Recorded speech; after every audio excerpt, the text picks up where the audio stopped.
आखिर एक अच्छी हॉरर कहानी में ऐसा क्या होता है जो हमें इतना डरा देती है? मतलब कौन सी चीज है जो हमारे दिल की धड़कनें तेज कर देती है? तो चलिए, आज हम एक ऐसी ही कहानी हॉन्जो द जोकर को परत दर परत खोलकर देखेंगे और समझेंगे कि कैसे ये कहानी डर पैदा करने के लिए एक क्लासिक फॉर्मूले का इस्तेमाल करती है। आइए इस डरावनी दुनिया में उतरते हैं। कहानी की शुरुआत होती है एक बहुत ही सीधी साधी लेकिन रोंगटे खड़े कर देने वाली चेतावनी से। ये चेतावनी एक मेले के रहस्यमयी टेंट पर लिखी हुई है। सोचिए, सिर्फ ये चंद शब्द ही मन में एक अजीब, एक अशुभ सा एहसास पैदा कर देते हैं और हमें कहानी में खींच ले जाते हैं। तो हर अच्छी कहानी की तरह इसकी भी एक शुरुआत होती है। कहानी का ये पहला हिस्सा है जहां हम किरदारों से मिलते हैं, माहौल को समझते हैं और उस टकराव को देखते हैं जो आगे आने वाला है। सच कहें तो डर की नींव यहीं से रखी जाती है। जैसे ही ये तीनों दोस्त उस अजीब से टेंट के पास पहुंचते हैं ना, तो टेंशन तुरंत महसूस होने लगता है। एक तरफ है सैम, जो अपने घमंड में अंधा है और हर चीज का मजाक उड़ा रहा है, और दूसरी तरफ है जॉन और लिंडा, जिनके चेहरे पर असली डर साफ साफ दिख रहा है। और फिर उन्हें पता चलती है हॉन्जो द जोकर की दुखद कहानी एक पुराने आर्टिकल से। अब ये सिर्फ एक डरावना टेंट नहीं है, बल्कि ये एक आत्मा की दर्दनाक कहानी की जगह है जो शायद बदला लेना चाहती है। और बस यहीं से कहानी एक नया मोड़ लेती है। जॉन सैम के अहंकार को चुनौती दे देता है और सैम ये साबित करने के लिए कि वो किसी से नहीं डरता, एक ऐसी शर्त मान लेता है जो उसकी जिंदगी हमेशा के लिए बदलने वाली है। वो फैसला करता है कि वो गुड़िया की नाक चुराएगा। तो अब हम कहानी के उस हिस्से में आते हैं जहां माहौल सच में तनावपूर्ण होने लगता है। यहाँ हर कदम के साथ सस्पेंस बढ़ता जाता है और हमारा दिल और भी तेजी से धड़कने लगता है। इस स्लाइड में हम देख सकते हैं सैम को टेंट के अंदर जाते हुए। वो पूरे आत्मविश्वास से भरा है। उसे लग रहा है कि वो इस खेल का राजा है, लेकिन वो ये नहीं जानता कि वो एक ऐसे जाल में कदम रख रहा है जहां से शायद ही कोई वापस आ पाया हो। यहाँ आकर मामला और भी पेचीदा हो जाता है। सैम को अपने टारगेट तक पहुंचने से पहले एक पहेली सुलझानी है। उसे एक चेतावनी भी मिलती है, एक गलत चुनाव और वो होंजो से मिलेगा। वो दरवाज़ा नंबर 3 आजमाता है, लेकिन रास्ता बंद है। दरवाज़ा नंबर 7 बाहर जाने का है, पर उसका घमंड उसे दरवाज़ा नंबर 5 खोलने पर मजबूर कर देता है, जहां उसकी किस्मत उसका इंतजार कर रही थी। और अब हम कहानी के उस मोड़ पर पहुंचते हैं, यानी कि क्लाइमैक्स पर। ये वो पल है जहां से वापसी का कोई रास्ता नहीं बचता।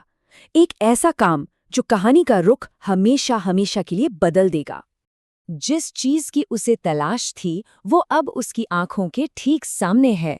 सैम उस डरावने जोकर के पुतले के सामने खड़ा है। यही वो पल है जिसका हम सबको इंतजार था, और यहीं पर सब कुछ बदलने वाला है।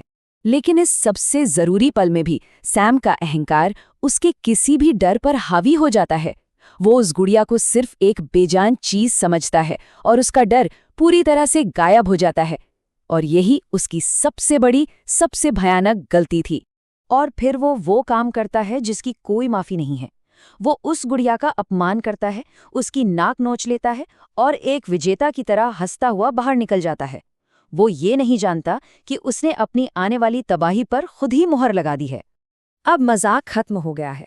कहानी के इस हिस्से में सैम को अपने किए के भयानक अंजाम का सामना करना पड़ता है। हंसी मजाक का समय अब खत्म हो चुका है, और ये पहला संकेत है कि कुछ बहुत ज्यादा गलत हो चुका है। सिगार की वही गंध जो होंजो की कहानी से जुड़ी है, अब सैम का पीछा कर रही है। अब ये कोई खेल नहीं रहा, ये हकीकत है। डर तब और बढ़ जाता है जब जॉन से फोन पर बात करते समय वही रोंगटे खड़े कर देने वाली हंसी सुनाई देती है। बिल्कुल वही हंसी जो टेंट के स्पीकर से आ रही थी। होंजो अब उसके और भी करीब आ चुका है। और फिर आता है वो पल जो किसी भी इंसान की हिम्मत तोड़ देगा। सैम अपनी रसोई की दीवार पर खून जैसे लाल रंग में होंजो लिखा हुआ देखता है। अब खतरा सिर्फ बाहर नहीं है, वो उसके घर के अंदर आ चुका है। एक पल के लिए वो सोचता है क्या ये जॉन का कोई मजाक है, लेकिन तभी उसके पूरे घर में सिगार का धुआं भर जाता है और ये बात कंफर्म हो जाती है कि उसका डर असली है। मजाक और हकीकत के बीच की लाइन अब पूरी तरह से मिट चुकी है। सस्पेंस अपने चरम पर पहुंच जाता है। एक अनदेखी ताकत दरवाजा तोड़कर उस तक पहुंचना चाहती है और सैम के पास अब भागने के लिए कोई जगह नहीं है। वो अपने ही घर में कैद हो चुका है।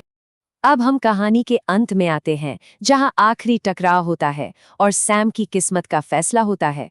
क्या वो बच पाएगा? और अचानक सब कुछ शांत हो जाता है। दरवाजा पीटने की आवाज बंद हो जाती है, हंसी रुक जाती है। ये एक भयानक शांति है, जानते हैं, तूफान से ठीक पहले वाली शांति, जो आखिरी हमले से पहले रूह कंपा देती है। और फिर होता है आखिरी हमला। सैम हिम्मत करके दरवाजा खोलता है और वहां कोई नहीं होता। लेकिन तभी एक अनदेखी ताकत उसे जोर से दीवार पर पटक देती है। उसकी नाक से खून बहने लगता है, वही नाक जिसे उसने चुराया था। ये उसके कर्मों का सीधा बदला है।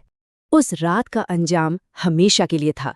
सैम बच तो गया, लेकिन उसकी नाक पर एक परमानेंट निशान रह गया और उसके मन में एक ऐसा डर बैठ गया जिससे वो शायद कभी उबर नहीं पाएगा। उसने शर्त तो जीत ली थी, लेकिन उसकी कीमत बहुत बड़ी चुकानी पड़ी। तो हम इस विश्लेषण को इसी सवाल के साथ खत्म करते हैं, असली खौफ आखिर था किस चीज का, होंजो का या सैम की अपनी गलती का? ये कहानी सिर्फ एक भूत की कहानी नहीं है, बल्कि ये अहंकार के खतरों के बारे में एक शक्तिशाली चेतावनी भी है, जो हमें हमेशा याद रहेगी।